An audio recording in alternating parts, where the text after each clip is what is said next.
కొంతమంది చెట్టుని పట్టుకొని అల్లాడిస్తూ ఉంటారు. మానవులు చెట్టుని పట్టుకొని బలముంది అని చెప్పి అల్లాడిస్తూ ఉంటారు కొంతమంది. కానీ చెట్టు మాటలు రావు కదండి, అల్లాడుతుంది పాపం. కొంతమంది మంచి వాళ్ళని చూస్తే, మెత్తగా ఉండేవాళ్ళని చూస్తే, ఈ గడుసు గయ్యాళీలు ఉంటారు కదా, వాళ్ళు 10 మందిలో తొక్కేయాలని చూస్తారు. మెత్తగా ఉండేవాళ్ళని తొక్కేయాలా, అల్లాడిచ్చేలా, షేక్ చేయాలా అని చేస్తారు. కానీ వాళ్ళు 10 మందిలో గయ్యాళి. కానీ ఈ మెత్తగా ఉండేవాళ్ళు ప్రపంచానికే గయ్యాళి.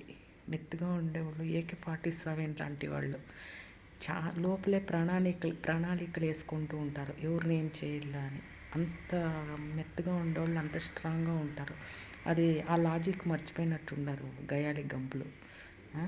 మెత్తగా ఉండేవాళ్ళు చాలా స్ట్రాంగు.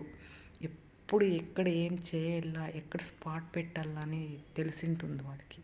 మెత్తగా ఉండేవాళ్ళకి చాలా స్ట్రాంగ్. మెత్తగా ఉండేవాళ్ళు గట్టిగా అరిసేవాళ్ళు కాదు స్ట్రాంగ్. నా నా నా ఫిలాసఫీలో గట్టిగా అరిసేవాళ్ళు ఎప్పుడూ స్ట్రాంగ్ కాదు, సైలెంట్గా ఉంటారు. మెత్తగా ఉండేవాళ్ళే స్ట్రాంగు.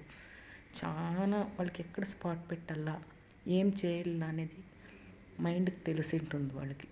గట్టిగా అరుస్తారు అంతే వాళ్ళు. వాళ్ళకి అంత మైండ్ ఉండదు. గట్టిగా మాట్లాడి గట్టిగా అరుస్తారు అంతే. కానీ మెత్తగా ఉండేవాళ్ళు ఎప్పుడన్నా కానీ స్ట్రాంగ్గా ఉంటారు వాళ్ళు. ఎప్పుడు ఏం చేయాలా, ఎవరిని ఎక్కడ వేయాలా, ఎలాంటి దెబ్బ కొట్టాలా ఎవరిని. మనం మెత్తగా ఉండేవాళ్ళ మీద మనం ఎవరన్నా చెప్పినారనుకో, వాళ్ళు మాట్లాడరు, మనసులో పెట్టుకొని ఉంటారు, మైండ్లో తెలిసినా కూడా ఎన్ని సంవత్సరాలైనా కూడా మైండ్లో పెట్టుకొని వాళ్ళకి ఎక్కడ కొట్టాలో దెబ్బ అక్కడ కొడతారు వాళ్ళు. అదే మెత్తగా ఉండేవాళ్ళు, తెలివై ఉండేవాళ్ళ లక్షణాలు. తెలిసినా కూడా వాళ్ళు శత్రువులని తెలిసినా కూడా ఊరికే ఉంటారు. అదే తెలివై ఉండేవాళ్ళు. మెత్తగా ఉండేవాళ్ళు ఏమీ చేత కాదు వీళ్ళకి ఏమీ తెలీదు అనుకోకూడదు మనం. చాలా తెలివిగా వ్యవహరిస్తూ ఉంటారు వాళ్ళు.